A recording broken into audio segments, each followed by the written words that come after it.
Amen? Hindi kayo nagsasala sa ating kahalitan.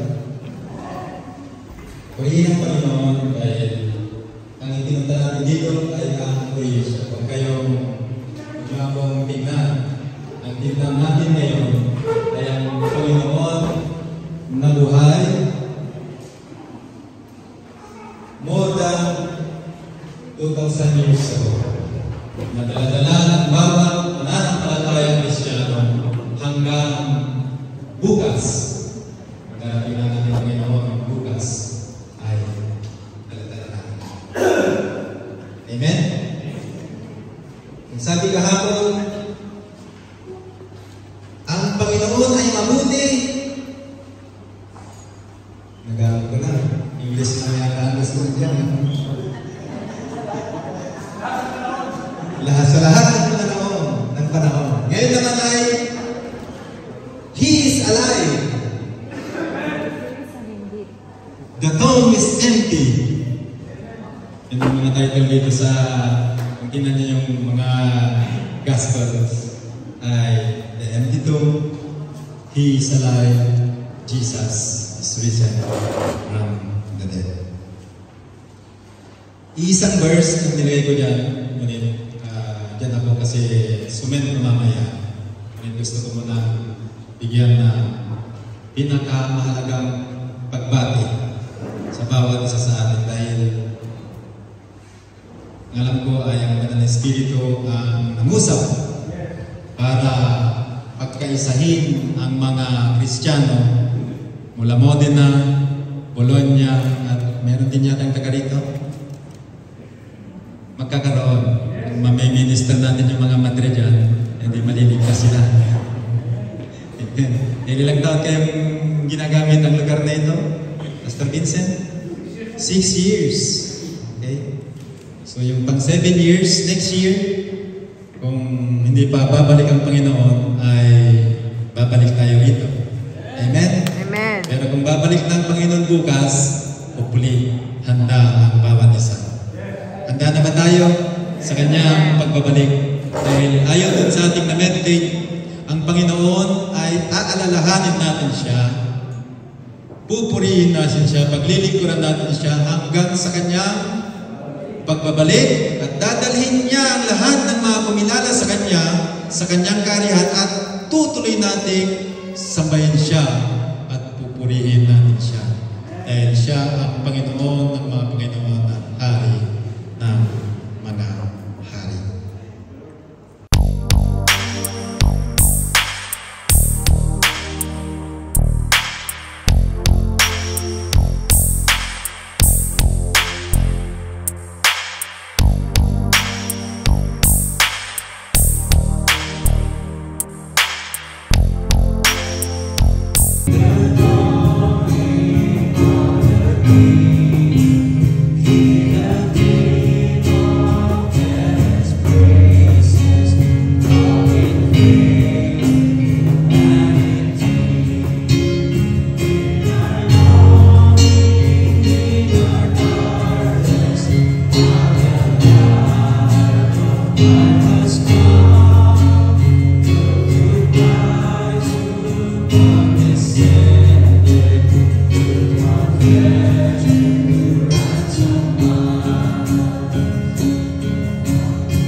Sa loob ng mga bahay-bahay na yun. Na ano na?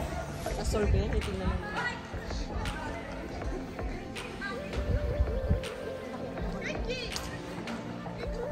Wala pa sa sedya ni Joseph ang verde. Sabi ko na meron doon eh. Ano maganda yan ah? Ay, baby! Makagabi kayo, nag-grupo ka. Nakakita naman ako. Ay, sabi ko nuwalan! Pinapo ako. Dala sa puno-puno lang yun.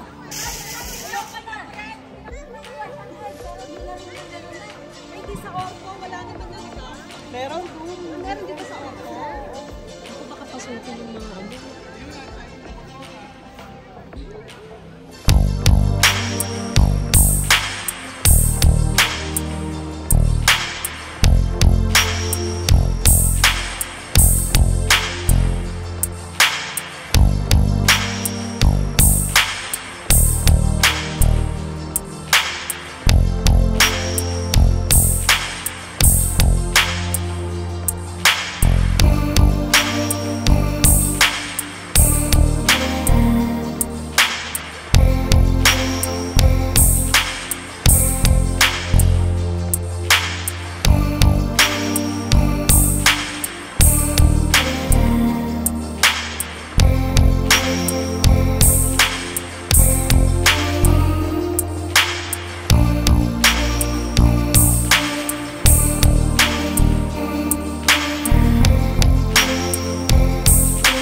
The resurrection of hope. Talagang mayroon po.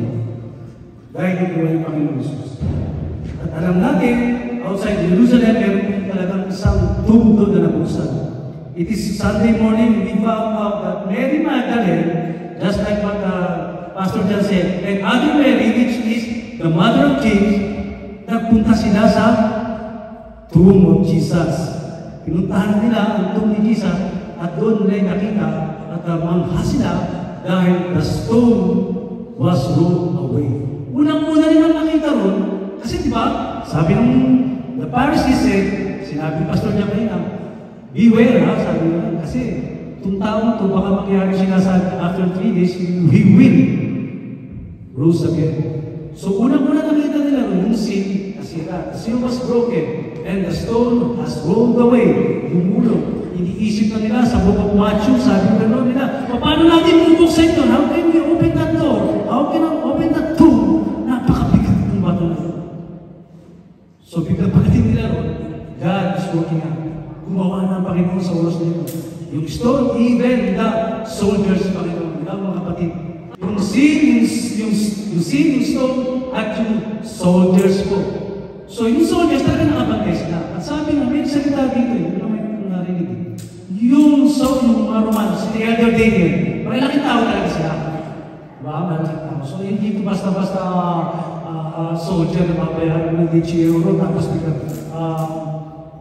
mabayaran ng 10 euro, tapos aalis na. These soldiers talagang sila naroon para bantayan yung tomb ng Jesus. Pero nakakatuwa mga kapatid, alam niyo ba kung bakit? Dahil yung mga soldiers na ito, namangha sila. Diba sa binasa natin?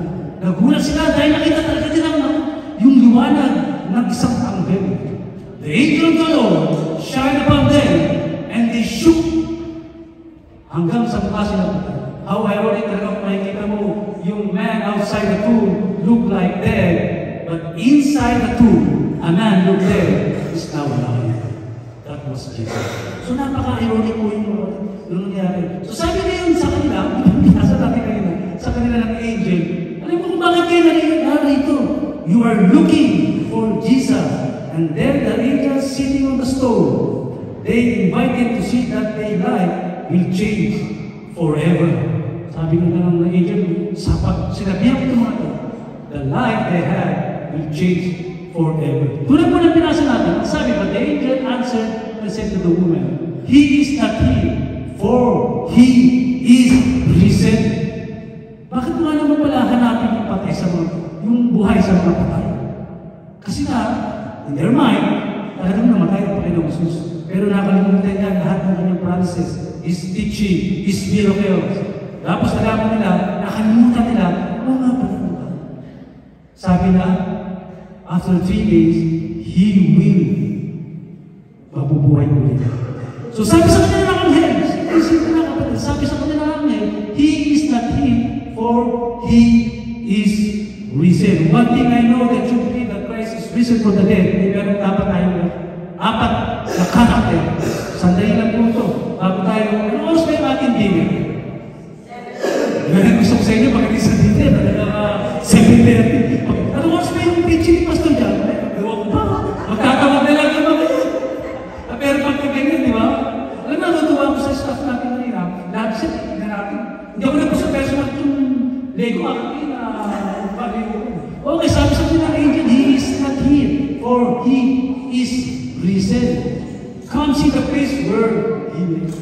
Tignan natin, tignan nyo. Dadalhin ko kayo, sabi ng angel, kung saan siya nakalibing. So sumunod sila. Sabi ng angel sa akin, can I show you some evidence on how this is the moment? Dapat talaga kapatid pag-ulit mo sa resurrection. Ang resurrection, ang Easter, ay meron tayong changes sa iyong buhay. Alam mo, nakakatawa yung cellphone ko eh. Sino dito hindi nakatanggap na nagsabi, Happy Easter! Ikaw may mga unbelievable. Ako may mga kasama, hindi naman kasama. Yung mga senyora ko sa akin ng trabaho, Happy Easter! Buona Pascua! They really know what's meaning of Easter Sunday. Tayo alam natin, sa kanila, ikanti, o kaya buhay, pero sa atin, in our lives, talagang meron dapat changes. Okay, this is how I know that you believe that Christ is risen from the dead. You must have a surrendered spirit. Dapat may surrendered spirit. You have surrendered spirit. This is how I know that Jesus Christ is risen from the dead. If you have a surrendered spirit. Anong ibig sabihin ng surrendered spirit? And the rest na sa aming Panginoon. Enjoy about Jesus. Having joy, meron kayong privilege to share the Word of God. Isipin nyo, aagawin mo sa impyerno ng tao, matinding assignment ko. So that is really anointed assignment. Kaya kung ang tune talaga, kaya napakita sa atin, you must have a surrendered spirit. Suko natin ang ating sarili sa Panginoon. Huwag natin piliin kung ano yung itching dinner sa ating sa Timothy. Kung ano yung gusto natin. Huwag natin piliin kung ano yung gusto natin maging. Dapat lahat open tayo sa pagsunod sa Panginoon. We must have surrendered spirit. Fearless faith. Tayo matakot for something or someone. If you are truly believe that God is risen from the dead, dapat receiving fear. Dahil meron tayong kasama si Kristo. And thirdly, joy about Jesus. Yung saya na hindi kaya tumbasa ng sila. Yung nasa tomb sila, di ba? Cemetery. Walang pagkain sa harap. Walang kotse maganda. Walang magandang damit. Pero they have great joy. Dahil they believe that Jesus is alive. Kasi may hope eh. Kaya ang title ng ating retreat, Resurrection of Hope. His living keeps my hope from dying. Tandaan natin yan. Because He is risen from the dead, meron tayong pag-asa. Kung meron tayong anak na hindi dumadalo sa church, hindi nagtatapat, meron tayong pag-asa that someday God will touch her or his life. Meron tayong hope sa Panginoon. We must have joy sa Panginoon. And last, we must accept our anointed assignment. May assignment tayo. Pagtapos ng gabing ito, kakain tayo, sasakay sa kotse, back to naman tayo sa normal life natin. Sana magkaroon tayo ng a life that surrendered to God. Na wala rin takot sa atin. Lord, salamat na buhay kang muli. At meron akong assignment. Pasalamat ka buhay ka pa because God is doing something in your life. And He wants to meet you in Galilee. And that Galilee, I don't know that Galilee for you. Mga Galilee of friends, Galilee of family, Galilee of colleagues, or Galilee na yung mga pinagkakala sa buhay. Ikaw ang gagamitin ng Panginoon, kapatid. Huwag ka na maghanap ng iba. Huwag mong isipin si pastor, si elder, si deacon, hindi sila. Hindi sila gagamitin ng Panginoon. Ikaw ang gagamitin ng Panginoon.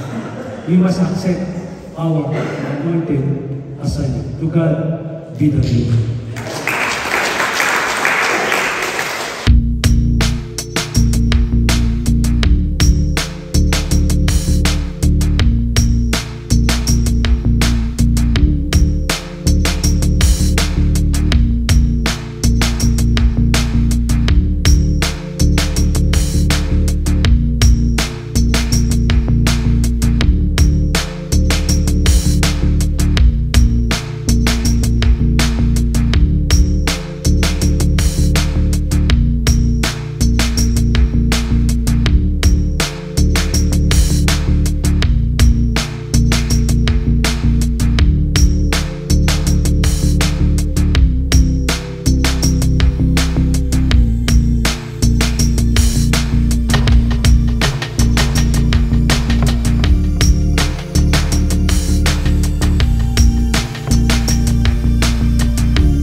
Patingin muna kayo sa taas. Sa taas muna.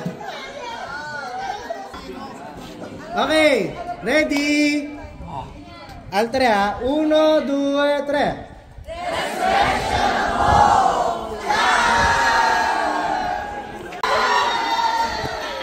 Takbo, takbo, takbo, takbo, takbo, takbo, takbo, takbo, dali. Takbo, takbo.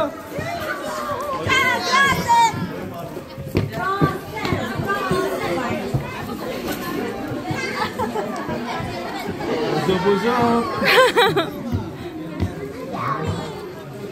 Sarap po. Yay! Ito lang siya kasi.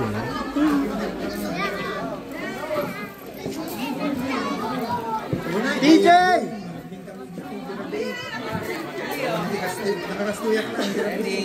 Irene, Irene, Irene! Maya ba?